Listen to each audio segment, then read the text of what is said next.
Bonjour et bienvenue à tous. Nouvelle poursuite contre Alpha Condé, quelles leçons en tirer?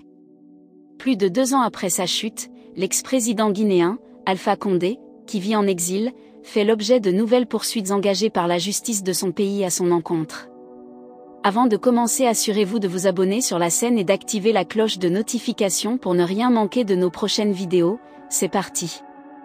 En effet, parvenu au terme d'une opération d'infiltration initiée par le parquet général, à la conclusion que l'ex-président a mis les moyens en vue de se procurer des armes, munitions et matériel connexe dans le but de s'en servir contre les intérêts fondamentaux de la nation, les autorités de la transition guinéenne ont lancé, le 20 novembre dernier, des poursuites à son encontre pour trahison, association de malfaiteurs et complicité de détention illicite d'armes et de munitions.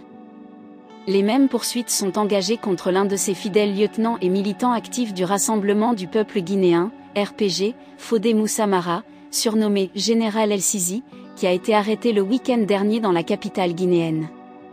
Le moins que l'on puisse dire, c'est que les tuiles continuent de s'amonceler sur la tête de l'ancien chef de l'État guinéen qui était déjà poursuivi, entre autres, pour des faits présumés de corruption, assassinat, actes de torture, enlèvement et viol commis sous son règne.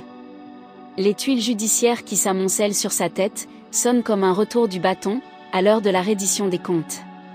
Et ces nouvelles charges ont d'autant plus de quoi interroger que l'on se demande ce qui se cache derrière cette nouvelle affaire. Faut-il y voir un lien avec la rocambolesque et récente affaire d'évasion spectaculaire de prisonniers du massacre du 28 septembre dont le procès est toujours en cours et dont l'un des détenus, le colonel radié Claude Pivy, est toujours en cavale, sur fond de rumeurs de tentatives de coup d'État? Est-ce une façon, pour les tenants actuels du pouvoir à Conakry, de tenir à distance l'ex-président que l'on dit nostalgique de son pays et de son pouvoir et qui, à en croire certaines sources, a mis à profit son séjour à l'étranger pour travailler à reconstituer son réseau international tout en gardant une certaine proximité avec les militants de son parti? En attendant d'avoir une réponse à ces questions, tout porte à croire que le rêve d'un retour au pays natal n'est pas près de se réaliser de sitôt pour le natif de Bokeh. Car, au regard du poids des nouvelles charges qui pèsent sur sa tête, on se demande si dans les circonstances actuelles, l'ex-chef de l'État acceptera de répondre à une convocation de la justice guinéenne. Rien n'est moins sûr. Autant dire que la descente aux enfers se poursuit pour Alpha Condé qui semble pourtant nourrir toujours des espoirs de revenir un jour au pouvoir. Mais au regard de ce qu'a été sa gouvernance, peut-on vraiment plaindre le professeur qui, du haut de sa chair et de son fauteuil présidentiel, se croyait omniscient et omnipotent, au point de dresser le bûcher contre son peuple en enjambant les cadavres de ses compatriotes pour se tailler un mandat indu? Assurément, non. Car, Alpha Condé est en train de récolter ce qu'il a semé. Et ces tuiles judiciaires qui s'amoncellent sur sa tête, sonnent comme un retour du bâton, à l'heure de la reddition des comptes. On attend de voir jusqu'où iront les nouvelles poursuites engagées à son encontre.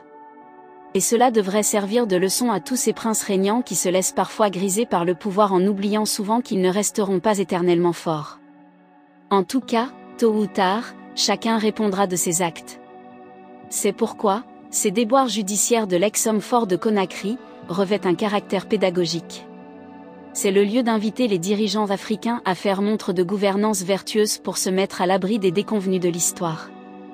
Pour en revenir à Alpha Condé dont l'obstination à se maintenir au pouvoir, tournée à l'aveuglement, on attend de voir jusqu'où iront les nouvelles poursuites engagées à son encontre.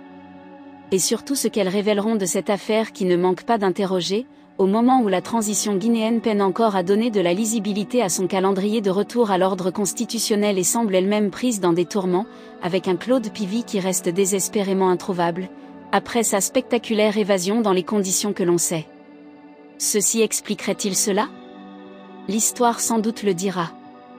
En attendant, avec cette nouvelle affaire, tout porte à croire que la transition guinéenne manque quelque peu de sérénité.